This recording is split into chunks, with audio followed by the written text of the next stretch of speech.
all-time starting five from both UNC Chapel Hill and Duke in terms of all-time starting five, 5-on-5. If we were to say, hey, we're having a pickup game, you pick your best five, I'll pick my best five, who wins, who comes out on top, and why we think that to be true. So that's going to be fun. We'll get into that.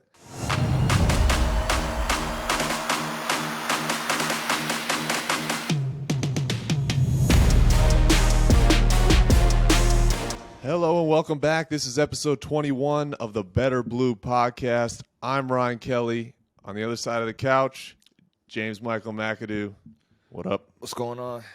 Good to be back. It's good to be back. The Duke and UNC seasons are officially over. In the books. Men's and women's. I think we might have jinxed the women last week.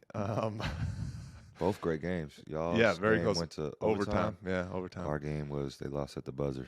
Yeah, disappointing, but the season's over. But we are not over here at the Better Blue podcast.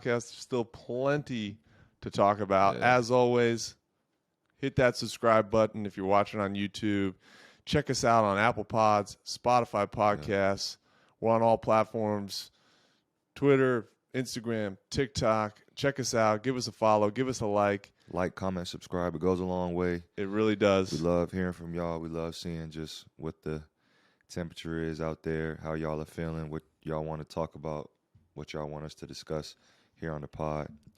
Like we've always said, we're a pod for the people, by the people, That's to the people. Truth. Yeah. So, and hopefully today, if we have time, we're going to hit a few mailbag questions at the end. Yeah. But you want to let the people know what we're doing today? Yeah, so like Ryan said, with both of the seasons being over, you know, we're about 2 weeks post-Carolina season and about a week since Duke lost to Tennessee in the round of 32. So we just want to kind of circle back, talk a little bit about some news that's broken on the Carolina side of things. Duke has pretty much been pretty quiet this first week in y'all's postseason. Definitely anticipate some news coming out in terms of who's going, who's coming back, what, you know, y'all are going to be looking to add through the transfer portal. And also we just want to kind of talk about something that we have really thought we would have talked about earlier, you know, just all-time starting five from both UNC Chapel Hill and Duke in terms of all-time starting five, 5-on-5. If we were to say, hey, we're having a pickup game, you pick your best five, I'll pick my best five, who wins, who comes out on top, and why we think that to be true. So that's going to be fun. We'll get into that. Also, we got a little bit of mailbag, like you said.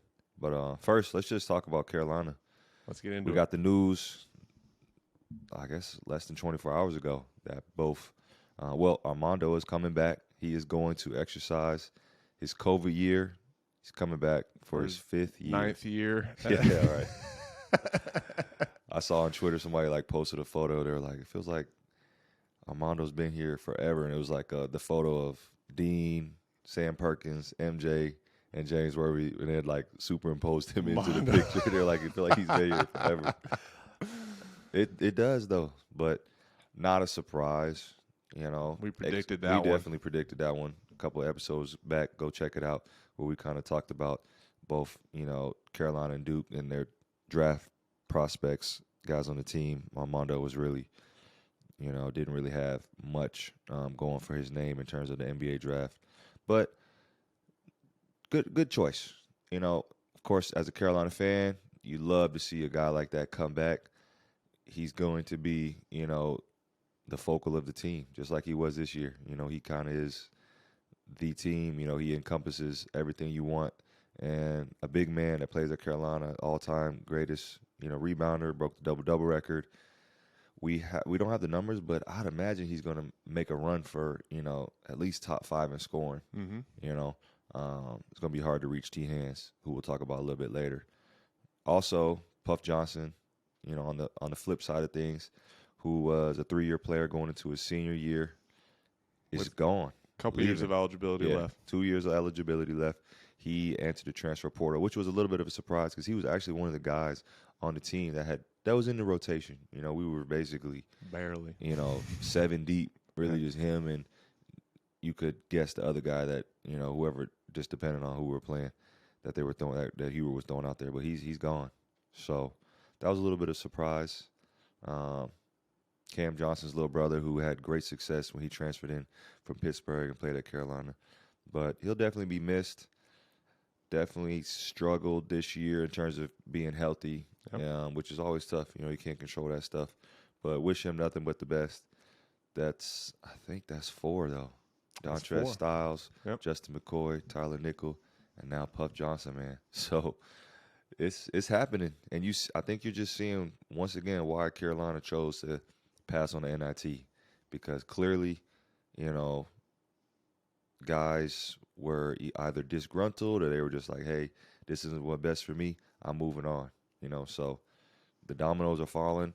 You could, here we are. Last week we talked about maybe seeing the kid DeMarco Dunn might put his name in the portal. The freshman Jalen Washington is another guy that, who knows, could potentially put his name in the portal. We don't know, but I would say Puff Johnson was a surprise. So y'all let us know what y'all think.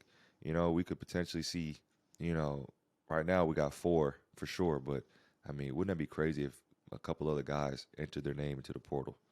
Be wild. That'd be wild. I would say this: we've alluded to the fact that there might have been some, things weren't going smoothly for the team, and obviously there were some decisions that keeping the bench very short that didn't make people happy. There's no doubt about it. I will say this: guys don't stick around anymore, right? Like, it's not surprising that guys who didn't play decided to transfer. These are a lot of 4-star guys who. It is a little surprising. This is it is a big number to leave Carolina, no doubt. Bro.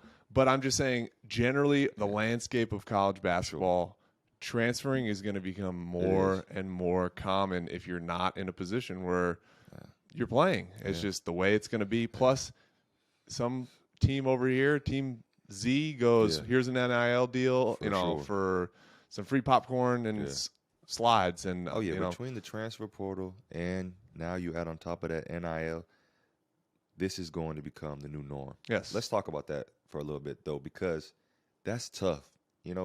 I'm 30 years old. I'm not old by any means. But it's just weird to see, man. Having just been so accustomed to just how it was before they allowed for guys to basically enter the name into the transfer portal and be signed. Carolina just lost 2 weeks ago. Puff Johnson could already, be signing a contract for another school right now. Yeah. I would venture to guess that some of those guys were skirting the rules, and like I think I mentioned last week, they've already been talking to coaches. And I don't even know. I wonder what the rules, like, this slippery slope, but like, what are even the rules? We're not going to get into that because we don't know, but for sure, bro, you're not putting your name in the portal. I mean, I'm sure some guys are, and they're going to find out the hard way that the grass isn't always greener on the other side, but, some guys got to know, like, oh, yeah, I've been talking to this coach. At the very least, I have options. I got options, for sure. So, if I was just trying to be looking at the bright side for Carolina, it would be that, yes, it's not good to see guys going, but it's just going to be part of college basketball more and more. And I do not envy the John Shires and Hubert Davises of the world who effectively have to re-recruit their players after every season. And certainly the ones that don't get a lot of playing time. More so those ones. Yes, absolutely. More so those guys. But there's going to be a kid, too, who's playing and feels like their role is not what they want it to be.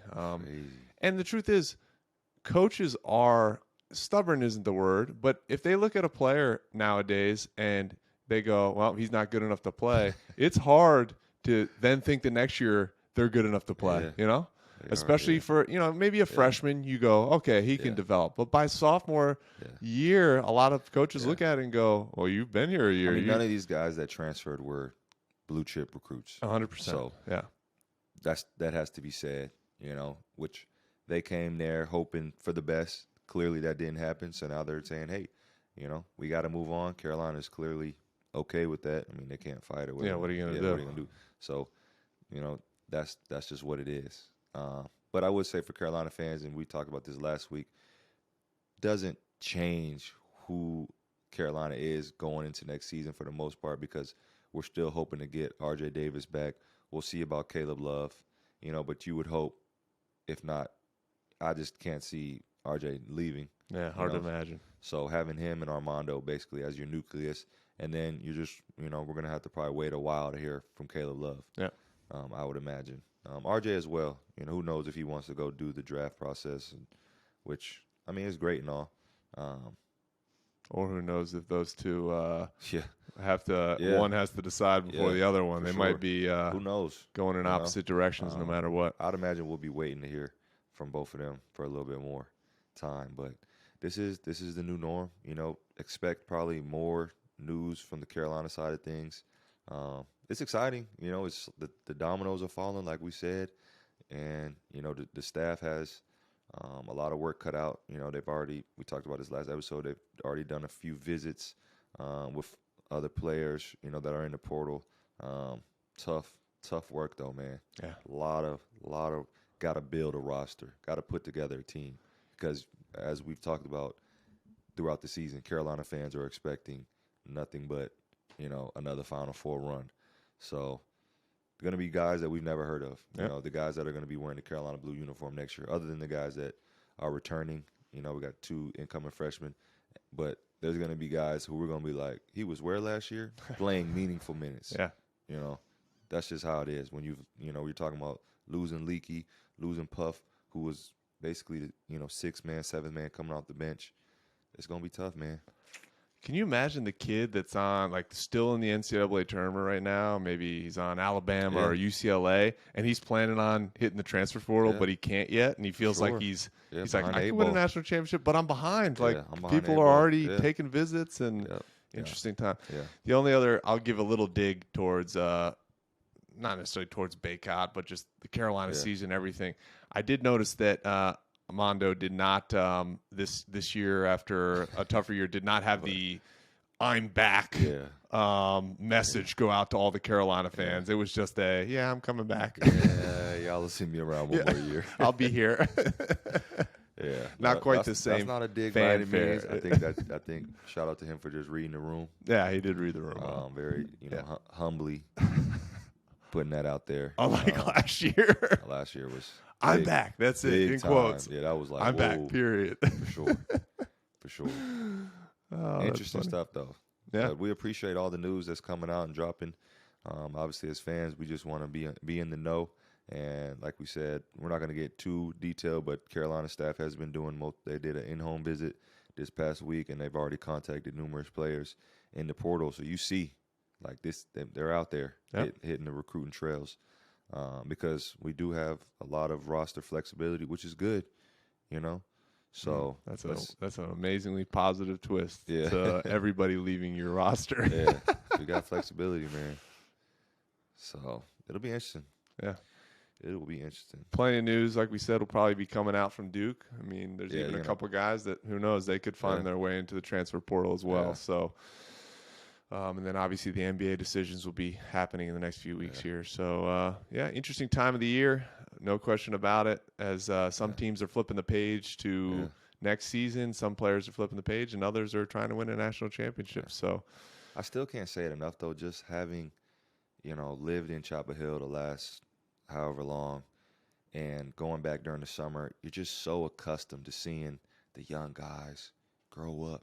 Like this past summer, I got to meet Jalen Washington, Seth Trimble, Tyler Nichols. Like, what's up, young fella? Welcome to the Hill, excited. And then it's like, deuces. yeah. I don't know, man. I guess I'm just old, man. It's just kind of. So if you saw Puff Johnson on the street, are you like, what is it, the Carolina family? Or are you still going up like, you're in the family, you were here for 3 years? No. It's all love, but it's just like. But it's just like, he's dead to you. No, he's not dead to me. But like, my man, you left, bro. Yeah. Like, you left. You didn't finish here. Yeah. So, I'm sorry, man. Different than I think there's one kid that went to Carolina. I shouldn't say kid. Garrison Brooks. He went there. He was 4 years. He took 1 year and went to, I want to say it was Mississippi State. The grad transfer route? Yeah, like his extra fifth year? For sure. Yeah. And I think that was, different than this situation where you're leaving, like you didn't do the 4 years. Sure. Bro.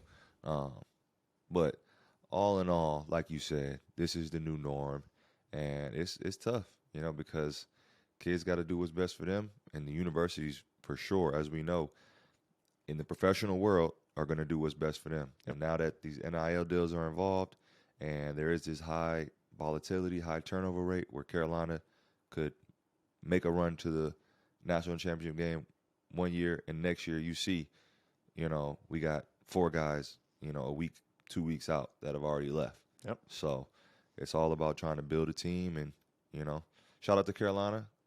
The stats did come out. We had the number one, I don't know if you saw that, we had the best home game attendance across the nation this year. Yeah. I mean, you have a big arena, so that For sure. helps, obviously. Yeah, one of probably, I think only other arena would probably be Kentucky. Yeah. That's or Syracuse. Yeah, Syracuse. Of course, Syracuse. Yeah, but they don't usually sell out, is what I'm saying. Yeah. No, that's... So the fans were there, man. Support for the Better Blue podcast is brought to you by Manscaped, who is the best in men's below-the-waist grooming. Their products are precision-engineered tools for your family jewels.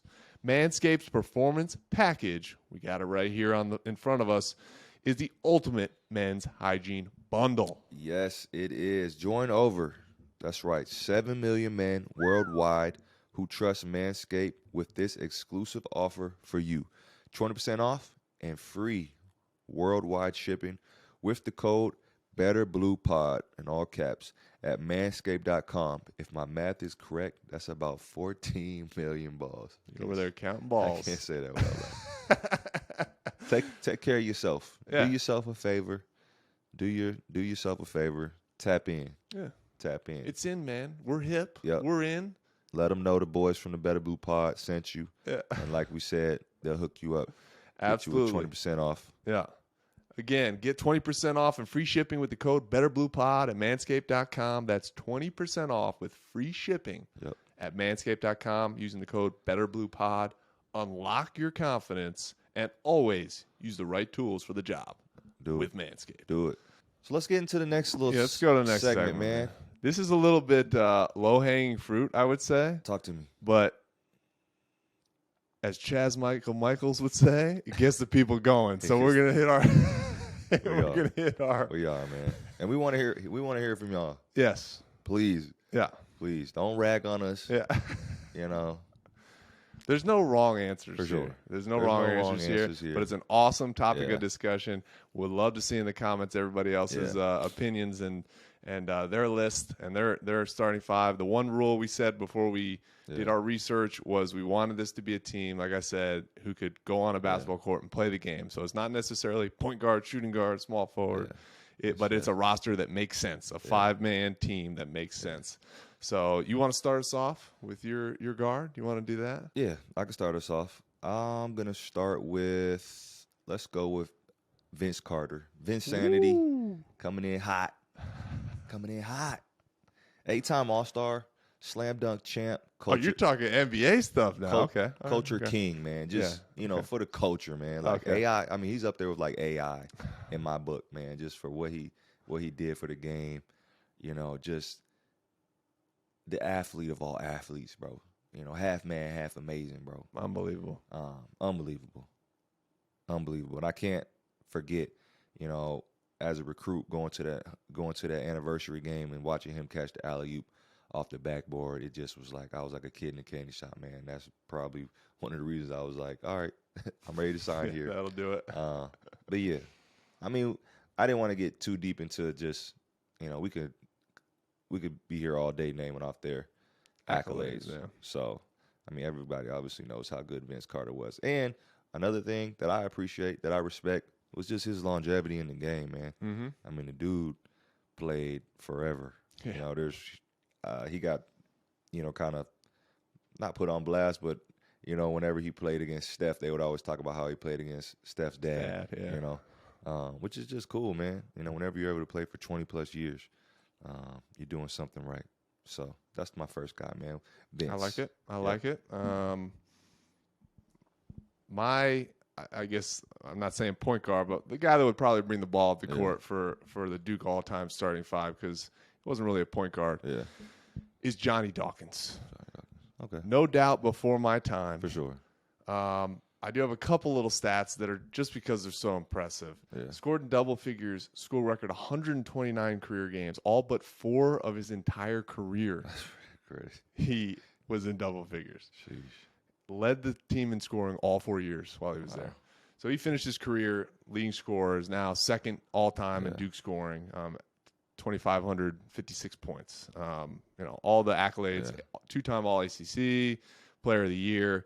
But the big reason that I put him down as the guard or one of the guards for my team is that Coach K credits him and the recruiting class that came with him, but mostly him as being the player that really saved Coach K's coaching career and the program. Because Coach K, when he came to Duke, did not start off particularly well. And Johnny Dawkins was the leader of the class that ultimately turned it around and began the process that led to those early 90s national championships. And this is Johnny Dawkins took the team to the national championship. But that's why he's my guard, because to Coach K, the importance level for the Duke program, I mean, he certainly has the stats to back it all up, but it's just he has to be on the list. All right, man. I like Where's he at now? Do we know? Off the top of our head? Off the top of my head, I don't remember, because he was at obviously Stanford, and then in Florida. Yeah. I don't know if he's still there or not. I just know I remember watching his son play not too long ago. He was playing over in somewhere in Europe. But moving on. For me, number 2 on my list, James Worthy. Big game James. Mr. Smooth. Great of the entire game, not just Carolina basketball. For sure. You probably got to, see him around was he broadcasting for the Lakers when you were there? Yep. So NCAA champion, 3-time NBA champion, finals MVP 1 year, has both his number retired at Carolina, number 52, as well as number 42 with the Lakers. Just amazing player. Everybody's probably more so familiar with him with the Lakers, Showtime Lakers, than, when he was with Carolina, just because I think probably just time. You know? A lot of those games weren't on TV back then when he was playing. It's hard for us not to point to the NBA highlights for some of those older generations. Just the highlights. Yeah. But I got to go with James Worthy, man. Yeah. And also top 75. He's a top, NBA came out with their top 75 team. I think that was in 2001. And he's a member of that. Yep. I like this. We looked at this from a little different angles. You looked at it a little more, not in a bad way. It makes it interesting. You looked at, no question, both of these guys deserving of the place on the list based on their college careers as well. My mans would cook your mans. That's all I'm going to say. Let's wait. Let's see who you got. Let's wait. Okay. The easy other guard, in my opinion, up there is the most hated college basketball player of all time, the great J.J. Redick. Oh, barbecue chicken alert. Chicken alert. James Worthy is cooking J.J. Go watch some J.J. Redick highlights of college basketball. Man, J.J. good dude, man. He finished, we'd love to have him on the pod. DA guy. Boo Williams guy. Yeah, Boo Williams. Yeah, that's right. At the time, finished his career all-time leading scorer, which I think you will have the upper hand when we get to another person on your list. But 2-time National Player of the Year, 2-time ACC Player of the Year, 2-time ACC Tournament MVP, all the accolades. One of the great shooters in college basketball, great players in college basketball history. Never won a championship, though. Never won a championship. What's the farthest they made it? Do we know? I feel like they went to the Elite Eight. Yeah, never went. Never in a Final Four. I don't believe That's so. Tough. And I will say, did not tend to have his best shooting games in March. Yeah. Clearly, with the ACC tournament, he did very well. But but I think, he's a staple, and everybody remembers J.J. Redick. And I think I don't know if everyone thought he was going to be as good as he was in the pros. Testament to his work that ethic. Dude grinded, man. Yeah. And he talks about it quite a bit on his podcast. So after you finish this episode and the rest of our episodes, if you want to go check out JJ Redick's podcast, you're more than welcome. But that's my other guard. I remember watching him with the Magic early in his career. Went to the finals. I don't know if that was his rookie year. It was early. Yeah, it was definitely early in his career. Yeah. And then I remember he moved on to Clippers and then Philly. And then did he finish, I think, with New Orleans? Might have been. So I remember when he was with was it him? I think when he was with New Orleans, he was like, I never miss. I don't know if he's ever missed the playoffs. We might have to look that up. Yeah, that'd be interesting. But shout out to JJ, man. Yeah. Moving on, I'm gonna go with another just all time. I mean, JJ might be in the last 20 years the greatest Blue Devil, the first one that comes to people's mind. Probably before all these one and done guys started coming. So I'm gonna just go with Psycho T. Yeah. Tyler Psycho Hansborough. T. National Player of the Year in 2008. He swept all the awards. They ended up winning it his senior year, which was just kind of poetic, whatever you want to call it. Icing on the cake. Icing on the cake. Won the national championship in 2009. And ACC all-time leading scorer. Took that from JJ. A lot of people say in terms of college careers, the GOAT, maybe probably had the greatest college career of any basketball player. If not, you can match him up with anybody else. Yep. Just his resume and the things that he accomplished from day one. I mean, he got straight to it. So I'm going to go with T-Hands. Also would be on the list for all-time ugliest games. Just like just the hooks from his this is game. I mean, he was so effective, but it was effective. People talk about basketball being the beautiful game. Yeah. And that's what made him great. He was willing to put his body on the line every night. Yeah, didn't matter who they were playing. Yeah, one of the few guys on this list that outside of JJ that we got to see firsthand. Never got to play against him, but love playing pickup with him in the summers. Plays the same way. Doesn't take any plays off. Yep.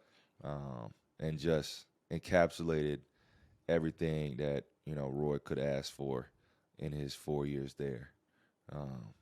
Man, just the GOAT of all GOATs when it comes to college basketball, especially at Carolina. So his jersey is obviously retired. So shout out to T-Hands. I like it. Yeah. I should have said, too, that all my guys have their jersey retired For sure. Duke, so. I mean, yeah. And the standard at Duke is a little bit higher than it is North Carolina. We have to graduate and be. Well, there's a difference. A lot of guys have. I didn't get it. Yeah, and some kind of national player of the year. So y'all don't do like Carolina then, because Carolina has the front row, which is your jersey number is retired, and then it has like your jersey. I don't know what the correct, maybe just honored. There's a ton of guys who have had their number honored. No, our standards are higher. Yeah. I mean, I don't mean they hire, but we just show love to more people, man. Hey, let's just retire 1 through 99, but everybody can keep wearing them. No, it's not retired. It's honored, which it's getting kind of full up there. Exactly, yeah. Go ahead, man. All right. My first forward, I've kind of been going from guard to forward here, but my first forward is going to be Shane Battier. Shane. Two-time All-American. Yeah. 4 ACC regular season titles, which we said is that's wow, really 4 of them. 3 ACC tournament championships. That's tough. 2001 national championship. National player of the year as a senior. 3-time defensive player of the year. Final 4 most outstanding player. So clearly the accolades are there. Also that was a great team. That 2001 Duke team with Jay Williams, Mike Dunleavy, just stock full of talent. But I feel like Battier was always the one that made the play. Yeah. Just the winning play. Yeah. And as a Duke player, and every program would say this, but it's just that's a Duke player right there. He made the block. He got the steal. He hit the 3. Took the charge. Whatever it was. So he's my first wing. Shane. I'm a fan. Yeah. I'm a fan watching him not grow up, but watching him play in the league. He always was considered a glue guy, somebody you could depend on, somebody that would make those type of plays, and you need those type of guys. Yeah, so. It might not have been the most for sure purely talented by no means. By any means, but career-wise, I mean, you see why he was able to stick around for so long. Yeah. Not stick around, but excel. Yeah. Yep. Next up, I got to give a shout out to my Uncle Bob. Uncle Bob, who we talked about in the previous episode. Check it out. He's not your dad? No, your dad. Bob McAdoo. He never saw him play. But the accolades speak for themselves. Yeah. He was actually one of the first players One of, if not the only player that Dean Smith recruited out of junior college. So he went to junior college for 2 years. I knew that. Went to junior college for 2 years up in Indiana.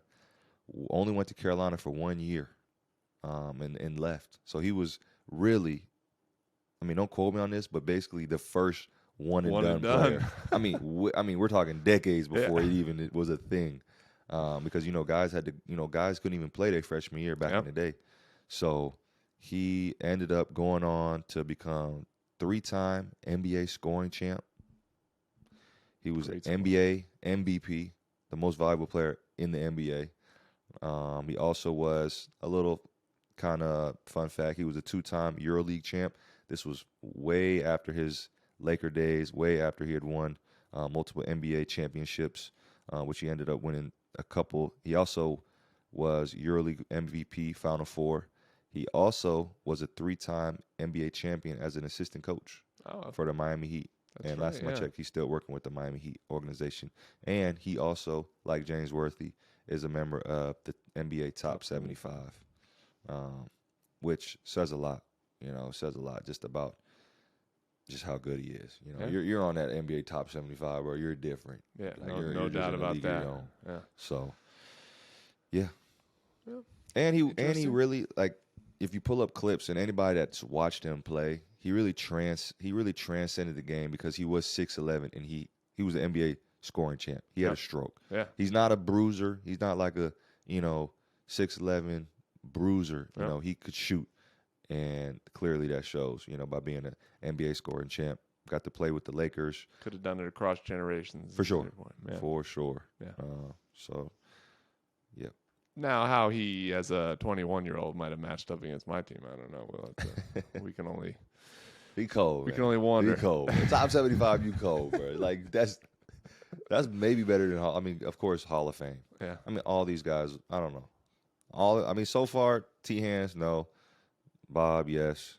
James Worthy, yes. Will Vince get into the Hall of Fame, Ryan? Oh yeah, I think so. Yeah. Because the NBA Hall of Fame, while it is an incredible honor, obviously I'm not somebody that's getting into any Hall of Fame by any means, but it is a Ravenscroft, man. Don't sell yourself short, man. Well, I'm sorry, NBA. I'm not going anywhere. I'm in the Ravenscroft Hall of Fame. Thank you very much. Good, but the NBA / Basketball Hall of Fame is pretty broad. Like it's one of the easier Hall of Fames to get into. So I think he ultimately will end up in the Hall of Fame. Well, yes and no. I guess with the caliber of players we're talking about, but you often see, like, they talk about Draymond. Like, will Draymond get into the Hall of Fame? Which easy. I think he will. Yeah. But I don't think it's a conversation, but still people bring that up. Yeah. But I like the conversation about Derrick Rose, actually. That's my favorite. Really? Oh, okay. Because every MVP in NBA history has gone to the Hall of Fame. Wow. And could he be the first one because of injuries? Clearly injuries. Okay. My turn? Yes. Yeah, my turn. Yep. This is your 4-man or other wing. This guy right here is just whooping Bob McAdoo. Geez. Grant Hill. Grant Hill, probably the best player, not necessarily have all the records as a Duke basketball player, but I think might be the best player in Duke history, career, everything. Oh, okay. Yeah. Everything. Just NBA. Yeah, everything. Yeah. And sadly, another guy, injury-wise, that hurt his NBA career, but by all accounts was, going to be going toe-to-toe with Michael Jordan in terms of talent and ability, athleticism, all those things. Total package. But 3-time All-American, two-time national champion, ACC Player of the Year, 3-time All-ACC, 3-time All-SEC tournament, 2-time NCAA All-Final Four, National Defensive Player of the Year. Defensive Player of the Year on top of all that. And effectively played, I don't want to say he played 1 through 5, but he played every position during his career, over the course of his career at Duke.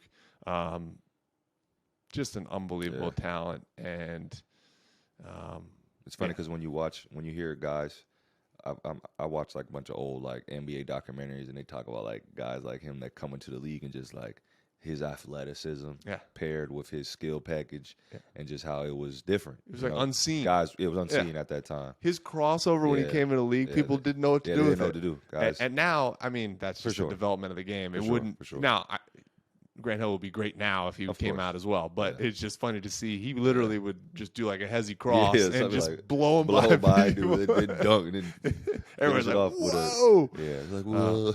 Yeah. But no, he was an unbelievable Yeah. college player and obviously a great pro as well. But he's my other forward. Again, I cheated a little bit. We got those guys probably would be considered between Battier and Hill 2, 3, but Yeah, it works. Tough. It works. It's tough. I mean, I think everybody knows who my last guy is. You know, got to give a shout out to MJ, the GOAT. We've never really got into who you feel is your GOAT and who I feel my GOAT is, but we'll just say he's one of, if not the, upper echelon of. I would love to hear because it Yeah. would be sacrilege if you. No, I feel like he's for sure my GOAT. Oh, but, yeah, of I mean, course. that's just another conversation Yeah. in terms of who do we feel like is the greatest of all time. There's also like, was he the greatest of? Of course, he was the greatest of his time, but who's the greatest of now time? Yep. There's Lots that of whole good conversation. But I'm not even gonna go into listing his accolades. But it's funny because even when you live in Japan, right, and people are like, "Where did you go to university?" They call it university. Where I don't think we call it that. Not really, no. I always just say like Michael Jordan School. Yeah. And everywhere I've been all over the world, people always can figure that out. MJ, University of North Carolina. So yeah, clearly, of course, top 75 in the NBA. I'm not even gonna list his accolades. You don't really have to. It's Michael Jordan. It's Michael Jordan, and he, similar to Johnny Dawkins, kind of helped, propel Dean Smith and everything that we see that is the University of North Carolina, man. Along with, Sam Perkins, who's an honorable mention on my list. You mind if I get into some of my honorable mention? Yeah, honorable mentions. I mean, there's so many, and I'm gonna forget. But Sam Perkins was one. This is in no order. Jerry Stackhouse, Antoine Jameson, who was a National Player of the Year, had an amazing college career and professional. Rasheed Wallace, another guy. Tough omission. Yeah, tough. Love Sheed, man. That's my guy. Tough. But this we got to figure out, man. Maybe tell now, man, get one of them NBA video games. Maybe we can somehow figure out a way to like run a simulation. But that's my list. I like it. Capped it off with, of course, MJ, Michael, Jeffrey Jordan, who's about to sell the team, man. That's another conversation. Yeah.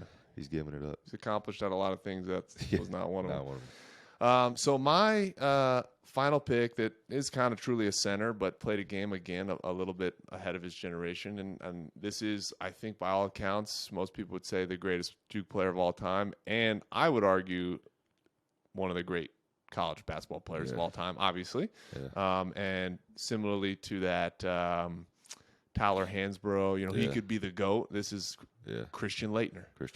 And another one of those hated Duke players that certainly played the game on the edge, but not only in college a two-time national champion, he also won a gold medal in college on the Dream Team. Yep.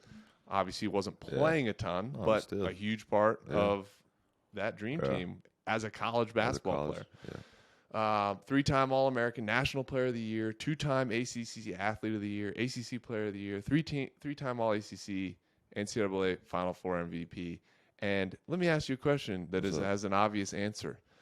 Who you can use this as a Jeopardy question, or you won't ever use this, but I do. Who's the all-time leading NCAA tournament scorer? Really, he is? Christian Laettner. I'm That's surprised, man. what it's all about. He went to 4 Final Fours. Oh, okay.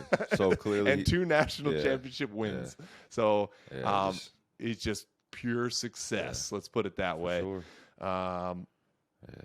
So a great player, hit some of the biggest shots in college basketball history.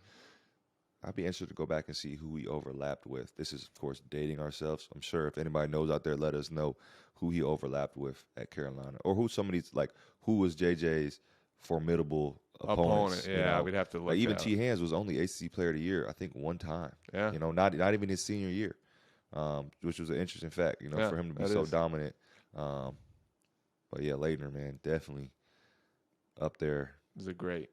So some of my there's again had a good career too in the NBA. He did, surprisingly. He was. a lot of people looked at it as a disappointment of a career because he was such a great college player that for sure. I understand that. And he was a top 5 pick, and it didn't come. But he was actually a one. I mean, this isn't. Somebody might say this isn't that big of a deal, but he was an all-star for a year in the NBA. Yeah, that's. And I believe averaged double figures through his career, so it was not like a complete disappointment by any means. So I say the same thing for Tyler Hansbrough. He was, I think, the 13th pick in his draft when I looked it up, but had a great professional career. You know, just goes to show you that being a great college player doesn't always translate to the pros. You know, there's also a ton of guys, you know, that we could list from Carolina that you would have been like, didn't necessarily have the most illustrious career that went on to be great pro players, you know, multiple time all-stars. But y'all let us know. You know, let me give my honorable mentions. Oh, yeah, please. Let me give my honorable mentions because these were really tough. Yeah. In terms of guards, Bobby Hurley, Jay Williams. I mean, purely talent-wise, it's hard. I know people will go, he barely even played there, but Kyrie Irving is probably the most talented guard that Duke's ever had. Again, like this whole one-and-done thing was a little tough because Jason Tatum, I mean, unbelievable. Luol Deng, Kyle Singler, Luol Deng, Zion, Elton Brand, Boozer, going back farther, Danny Ferry, and from the bigs, you got the likes of Sheldon Williams, who I remember watching, just the landlord, Mike Jaminski way back in the day. Jaleel Okafor, another one-and-done guy who really dominated. So I stuck to more of the 4-year guys who had their jersey retired. So, but the question is, when it comes down to it, who are our matchups here? Let's one quick talk it through. So who's guarding? Well, help me out. Let me just say T. Hands first. Okay. So, T. Hands is kind of or do you want to do? That's fine. Let's just do ball handler to T. Hands will be my 5-man. Yeah. Okay. So we'll work backwards. Yeah, work backwards. So T. Hands and Christian Laettner, what a dream. Yeah, those guys they just be fisticuffs over in the corner. Yeah. Somebody or both will be bloody. Yeah. And potentially stomped on. Yeah. For sure. T. Hands. All right. T. Hands, Laettner. Great matchup. Push for sure. Yeah, it's a push. Bob McAdoo, probably my 4-man. So maybe Grant Hill. Matched up. Yeah. That's tough, man. That's Grant Hill, baby. Bro. I mean, we're going to come out of this and we're going to say all of them are pushes. Yeah. That's really hard. Y'all let us know. Yeah, that's a tough one. Bob, I mean, people are going to say, the majority, I'm telling you, is going to say Grant Hill. Yeah, well, his Duke career. For sure. Yeah, Bob McAdoo, I think they went to the Final Four. Yeah. But it was just so long ago, bro. Yeah. So long ago. 3-man, I'm going to go with, I guess I got to go with James Worthy. And that's matching up with Shane Battier. Yeah. Which purely on talent, I think James Worthy probably wins. I mean, how long did Shane play in the NBA? He played a while. He had a long career in the NBA. Yeah. He was just more of a role player. Yeah. But that's not what he was at Duke. But no, of course. Yeah, that's not what he was. Yeah. So that's an interesting. What I like both about them Shane, did have good both. I mean, clearly James Worthy had the much better professional career, but he did also had a great college career. Yeah. Playing alongside. What I like about Shane in my starting 5 here is that he's a glue guy. He's okay if he doesn't get a ton of shots. He's just, doing whatever it takes to win. James Worthy is too, man. He was coached by Dean Smith, man. These are all great guys. Okay. These are all great guys that are great guy. Great guy. 2-man. I guess I'll let Vince take that. I guess I probably should have let MJ be the ball handler. Yeah, between those two. Two. Yeah. So I'll tell you what. JJ Rey's getting scored on a lot, but he's scoring a lot too. He is. So that would be an offensive matchup, that's for sure. Oh, this is clear. Yeah, come on. First off, this is not like a real game. If they're playing pickup, this is all offense. Yeah. Actually, I don't know. A couple guys are going to be locking up. Yeah. And then lastly, we got to give MJ the rock, man. MJ and Johnny Dawkins. And I'll admit, hard to argue. I think I remember watching. Weren't they talking about that when they let MJ, like, there was like a small sample size when MJ did run point guard for the Bulls, and he averaged like a crazy triple-double. Yeah. Triple-double. Um, But if you're being coached by Dean Smith, I think the quote was always that Dean Smith was the only coach that could keep Michael Jordan Yeah. from averaging 20 points I or whatever it was. believe Yeah. And so if you guys are coached by Dean Smith, For if you're sure. all-time, which I would Yep. assume, is that we didn't even talk about that. Is that We your didn't. coach? yeah, we didn't pick a coach. Who's your coach? Damn, we Ooh, didn't. Yeah, of course, man. Dean? Steen. All right. And obviously mine's Yeah. John Shire. No, it's Coach K Come on, so man. far. Yeah. So, I think I win that coaching matchup. So, Y'all let us know. who wins that game? Yeah. We'll try and put it up. Yeah, maybe we'll do we'll do another one maybe a couple episodes later, or maybe Yeah. next season, whatever, more recent, Yeah. because like we said, a lot of this stuff dated ourselves. But I like to consider myself I studied the game. I love the history Sure. of the game, but I'm not. A lot of these guys, it's awesome just to go back and see so many accolades. Yeah. So much success among both programs, and these were just 10 guys. But definitely, like Ryan said, y'all let us know. Hit us in the comments and let us know who y'all think. Who did we leave off? Who did we, in terms of, do you think anybody would win that matchup? Y'all let us know. And the blatant misses that I'm sure some of you will think For sure, we had. for sure whiffed on a few Somebody's people. like, you butchered this. Yeah. I would not have one of those 5. But yeah, fun Let us know. topic of conversation. We'll try and get up a social media post that has them just all has written them all out, the listed up. matchups and all that. So that'll be fun. A couple of y'all hit us in the mailbag. We appreciate the love. We appreciate the questions. We're going to definitely try to do a better job of getting into the bag. As Deep in the bag. As the young kids like to say. And try to start hitting these every episode. So, Marius Valdez hit us with a question in terms of, do you guys stand out on the streets of Japan because of your height and size? Yes. Yeah. Double big time. yes. Big time. Height, size, color of our skin. Yeah. Where do we? Yeah. Has it been easy to fit into such a different culture? Has it been easy to fit into? So I'll answer that. I don't really try to like fit in, if that makes sense. I don't speak Japanese, but what I do is I just try to respect the culture. This goes for wherever I go, wherever I play. I just try to be respectful of their culture and understand that there's some things that I'll never understand. There's some things that have taken time for me to assimilate to, in terms of taking your shoes off every time you go into certain buildings, bowing, as a sign of respect. And, I can name a lot of other things. Using chopsticks, can I have a fork? No, you don't have one. Okay.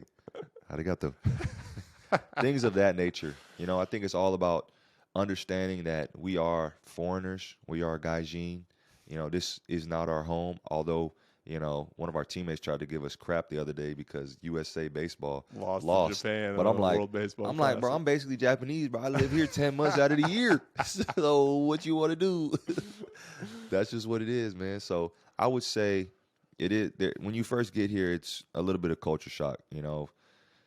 It's different than when I lived in Europe, because like when you're in Europe, you're connected to all different types of cultures, whether you're living in Italy, Turkey, wherever.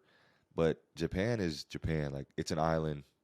It's all Japanese, you know? So it's hard to explain. You just kind of got to come here and experience it. And very few people can say, outside of military, have the understanding of what it's like to live somewhere for years at a time. Yep. And not really be on like vacation. Like, like we're here for months. Like, I was telling my wife the other day, like, I don't even know what day the trash comes anymore when I go back home. Like, I don't even know what drawer the silverware is in 100%. when I go back home. Yeah. Like, I don't know where this stuff is. It's just different, and our life is here. This is our home. This is where we live. And it's a beautiful place. It takes, just like any other country you would go to, it takes time to just learn the culture.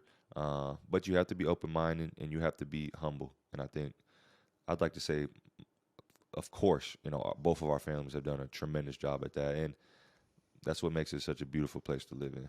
No doubt about it. And coming from a country like the United States that, while by no means perfect, is incredibly diverse. For sure. Both culturally, racially, Yeah. all those things.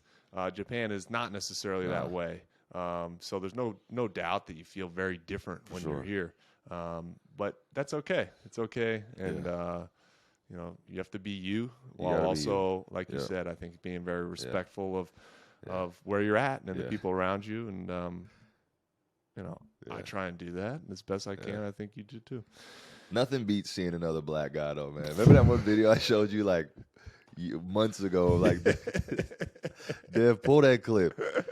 It's so funny though when you see, like, for me, probably for you as well. Like when I see another black guy, he could be on the other side of the subway station. It's just like, what's up, bro? What you doing here? That's always the question. Are you American or where are you from? That's always the question. It's like, what are you doing here? What are you doing here? Yeah. Not so much now because I will say now that the border's open. Yeah, there's much more. Yeah. But During the last the COVID 2 years, times, it was so been closed. Weird. Yeah. That's very true. All right, we'll do. Would also like to hear stories about the player exclusive Nike and Jordan kicks and gear you get/got. That's from Carlton Rand. Yeah. We'll have to do. We can do a full. Oh, both of these questions are from him? Yeah, they're both from him. So we'll have to do a full on episode on just the gear that we got and how that worked while we were both in college. But these dunks that both Ryan and I have on, Dave, if you can get them on the camera. Japan exclusives. So Nike Japan, for whatever reason, for the last, who knows? Actually, they're not doing it right now. You can't get them in our size, but they were for a long time, a couple months. We're doing size 15 custom Nike Dunk lows. Are we sure we want to leak this to the people? I don't care, bro. It's too late now. It's already out. So basically, any color, for the most part, primo quality leather, like no comparison to the general release dunks that y'all are getting. I mean, this is like primo leather, like very nice. I'm not a sneakerhead, but I know like this is great tumbled leather, and I've bought so many, like way too many. I probably got like 6 or 7 pair, just brand new, haven't worn them. And the gum bottoms. Yes, gum bottoms, as you see, are amazing. But yeah, shout out to Nike, man. I guess times were tough, and they were like, we need to pump out some gear. So not as popular, I think, in Japan. Definitely so not, and just accessible. I think retail was like 130. At first, it was lower than it was like because of the yen and the dollar. It was costing less than $100. It was cost. Yeah, they raised the price because they probably saw we were just. Yeah, we were just. I was ordering multiple pair. Like I had to create a Nike account for my daughter's account. Like I was they getting limited how many for you sure, order. For sure. So we're winning in that way for sure. Here. We're winning for sure. Yeah. The gear at Carolina, like we'll definitely talk about that at another time. But it's come a long way. I think back when I was in school, I only got one pair of retros. Got some Air Jordan Retro 4s. But of course you got all the Melo had a signature shoe then, and CP3 had a signature shoe. I'm blanking on who else. I think Blake Griffin had a signature shoe. Now it's Zion and Jason Tatum. And do the guys wear those? Oh yeah, I've seen guys wear this. Yeah, Zion. I didn't notice, I think Pete Nance was wearing Zions this year, man. Wow. Yeah, which I was like, yeah, come on, that's man. right. A little weird, but they pay the bills, man. Jordan pays the bills. So definitely we'll have to talk about that at another time. Just the mountains of gear that I know I got while playing at Carolina. So much stuff.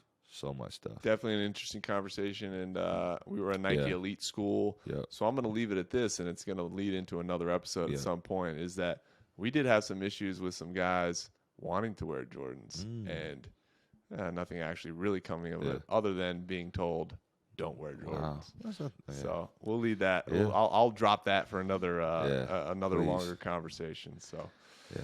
But definitely blessed. Shout out to Champion. They sponsor our team out here. I got the Champion Tech fleece suit on. Yeah, first time you rocked that, you heard there were some comments that were made. So my socks, man, my Nike socks getting a little dingy. Hey, that's overseas life, man. Yeah, that's overseas life. Yeah, if you can't pack it, hey, it stays home. So shout out to y'all giving us some love. Check out all the stuff on Manscaped if you don't mind.